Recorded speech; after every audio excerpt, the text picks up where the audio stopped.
ಗುಡಿಬಂಡೆ ಪಟ್ಟಣದ ಸರ್ಕಾರಿ ಉರ್ದು ಹಿರಿಯ ಪ್ರಾಥಮಿಕ ಶಾಲೆಯಲ್ಲಿ ಸೇವೆ ಸಲ್ಲಿಸಿದ ಅತಿಥಿ ಶಿಕ್ಷಕರ ಬೀಳ್ಕೊಡುಗೆ ಸಮಾರಂಭವನ್ನು ಹಮ್ಮಿಕೊಳ್ಳಲಾಯಿತು.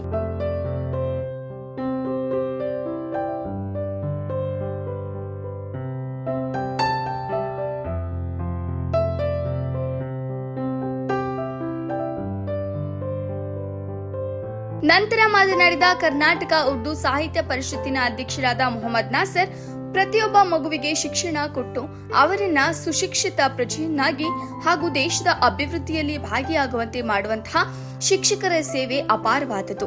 ಅವರನ್ನ ಸದಾ ಗೌರವದಿಂದ ಕಾಣಬೇಕೆಂದು ತಿಳಿಸಿತು. ಶಿಕ್ಷಕರು ನಮ್ಮ ಜೀವನದಲ್ಲಿ ಮೊದಲ ಸ್ಥಾನದಲ್ಲಿರ್ತಾರೆ.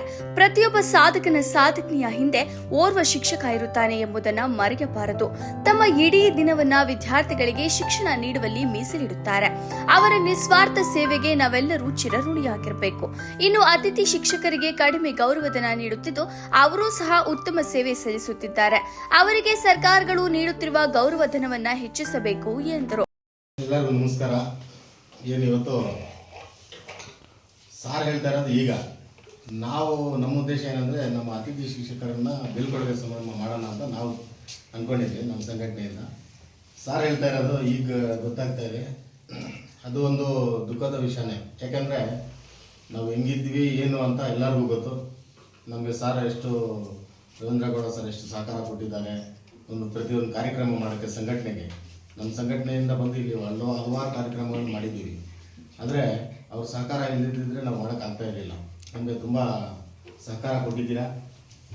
ನೀವು ಹೋಗೋದು ಇಲ್ಲಿಂದ ಇಷ್ಟನೇ ಹೇಳಬಾರ್ದು ಹೆಸರು, ಆದ್ರೂ ನಾನು ಹೇಳ್ತಾ ಇದ್ದೀನಿ. ನಮ್ಮ ಅತಿಥಿ ಶಿಕ್ಷಕರು ನಮಗೆ ಇಷ್ಟು ನಮ್ಮ ಮಕ್ಕಳಿಗೆ ಕಷ್ಟಪಟ್ಟು ಶ್ರಮಪಟ್ಟು ಇಷ್ಟು ಮಕ್ಕಳನ್ನ ತಯಾರಿ ಮಾಡಿದ್ದಾರೆ. ಆ ಸ್ಕೂಲ್ ಡೇ ಅಲ್ಲೇ ಗೊತ್ತಾಗುತ್ತೆ. ಊರೆಲ್ಲ ಹೇಳ್ತಾ ಇದೆ, ನಿಮ್ಮ ಟೀಚರ್ಸ್ ಒಳ್ಳೆ ಟೀಚರ್ಸ್ ಸಿಕ್ಕಿದ್ದಾರೆ ನಿಮ್ಮ ಶಾಲೆಗೆ. ಇಂಥ ಕಾರ್ಯಕ್ರಮ ಮಾಡೋದಕ್ಕಾದರೆ ಶಿಕ್ಷಕರು ಇದ್ರೇ ಮಾಡೋದು, ದುಡ್ಡು ಹಾಕಿದ್ರೆ ದೊಡ್ಡದಲ್ಲ ಅದು ಅಂತ ಊರೆಲ್ಲ ಹೇಳ್ತಾ ಇದ್ದಾರೆ.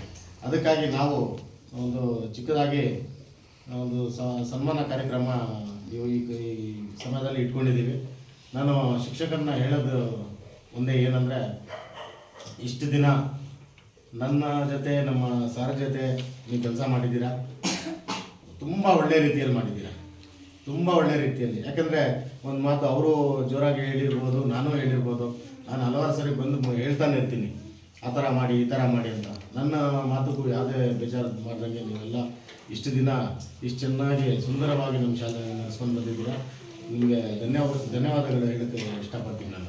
ಈ ಸಂದರ್ಭದಲ್ಲಿ ಉರ್ದು ಶಾಲೆಯ ಮುಖ್ಯ ಶಿಕ್ಷಕರು ರವೀಂದ್ರಗೌಡ, ಅತಿಥಿ ಶಿಕ್ಷಕರಾದ ಕೌಸರ್ ಸುಲ್ತಾನ, ರೇಷ್ಮಾ ಭಾನು, ಶಾಫಿಯಾ ಕೋಸರ್, ಆದಿ, ಲಕ್ಷ್ಮಮ್ಮ, ರೇಷ್ಮಾ ಸೇರಿದಂತೆ ಹಲವರು ಇದ್ರು.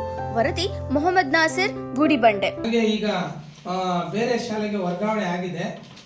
ಹೇಳ್ಬೇಕು ಅಂದ್ರೂ ಕೂಡ ಅದು ದುಃಖದ ವಿಷಯ ಅಂತ ನನಗೆ ಅನಿಸ್ತಾ ಇದೆ. ಯಾಕೆ ಅಂತಂದ್ರೆ ನನಗೆ ಹೋಗೋಕೆ ಇಷ್ಟನೇ ಇಲ್ಲ. ಇರೋ ಮಾತು ಹೇಳ್ತೀನಿ. ನಾನು ಆಚೆ ಒಂದು ಈಚೆ ಒಂದು ಹೇಳಲ್ಲ. ನನಗಂತೂ ತುಂಬ ಚೆನ್ನಾಗಿ ಎಲ್ಲರೂ ಸಹ ಉತ್ತಮವಾಗಿರ್ತಕ್ಕಂಥ ಒಂದು ಸಹಕಾರವನ್ನು ಕೊಡ್ತಾ ಇದ್ರು. ಈ ಶಾಲೆ ಬಿಟ್ಟು ಹೋಗ್ಬೇಕಂದ್ರೆ ನನಗೂ ಬಾಧೆ ಆಗ್ತಾ ಇದೆ. ನನಗೆ ಗೊತ್ತಿರೋ ಹಂಗೆ ಮತ್ತು ಇಲಾಖೆಯಲ್ಲಿ ನನಗೆ ಕೊಟ್ಟಿರ್ತಕ್ಕಂಥ ಮಾಹಿತಿ ಪ್ರಕಾರ ನಾಳೆ ನಾನು ರಿಲೀವ್ ಆಗ್ತೀನಿ. ಬೇರೆಯವರು ಬರ್ತಾರೆ, ಯಾರನ್ನೋ ಒಬ್ಬರನ್ನ ಅಪಾಯಿಂಟ್ ಮಾಡಿದ್ದಾರೆ ಇಲ್ಲಿಗೆ. ಅವರು ನಾಳೆ ಬೆಳಗ್ಗೆ ಇಲ್ಲಿಗೆ ಬರ್ತಾರೆ. ನಾನು ಮಧ್ಯಾಹ್ನ ಅಷ್ಟೊತ್ತಿಗೆ ನಾನು ರಿಲೀವ್ ಆಗಿ ಬೇರೆ ಕಡೆ ಹೋಗ್ತಾ ಇದ್ದೀನಿ. ಆದರೆ ನಾನು ಇಲ್ಲಿ 4.5 ವರ್ಷದಿಂದ ಮಾಡಿದ್ದೀನಿ ಕೆಲಸ. ಏನೇ ಆಗಲಿ ನಿಮಗೆ ಮನಸ್ಸಿಗೆ ಘಾಸಿ ಆಗ್ತಕ್ಕಂಥ ಒಂದು ಮಾತು ಏನಾದರೂ ಅಂದಿದ್ರೆ ನನ್ನನ್ನು ಕ್ಷಮಿಸಬೇಕು ಅಂತಕ್ಕಂಥದ್ದು ಈ ಸಮಯದಲ್ಲಿ ನಾನು ಹೇಳೋದಕ್ಕೆ ಇಷ್ಟಪಡ್ತೀನಿ. ಆದರೆ ನನಗೆ ಗೊತ್ತಿರೋಂಗೆ ನಿಮ್ಗೆ ಯಾರಿಗೂ ಸಹ ಆಗದೇ ಇರ್ತಕ್ಕಂಥ ರೀತಿಯಲ್ಲಿ ನಾನು ಮಾಡಿದ್ದೀನಿ ಇಲ್ಲಿ ಕೆಲಸ. ನನ್ನ ಪಾಠಪೂರ್ವಕ ನಾನು ಮಾಡಿದ್ದೀನಿ. ಮತ್ತು ಮೇಡಮ್ ಅವರು ಇನ್ಚಾರ್ಜ್ ಮೇಡಮ್ ಅವರು 6 ತಿಂಗಳಿಂದ ಟ್ರಾನ್ಸ್ಫರ್ ಆಗಿ ಹೋದರು. ಅವರು ನನಗೆ ಜವಾಬ್ದಾರಿಯನ್ನು ಕೊಟ್ಬಿಟ್ರು. ಅವ್ರ ಜವಾಬ್ದಾರಿ ಕೊಟ್ಟಿದ್ದಕ್ಕೆ ಇಷ್ಟು ದಿವಸ ನಾನಿದ್ದೆ ಟ್ರಾನ್ಸ್ಫರ್. ಮೇಡಮ್ ಜೊತೆ ನಮ್ಮದು ಆಗಿತ್ತು.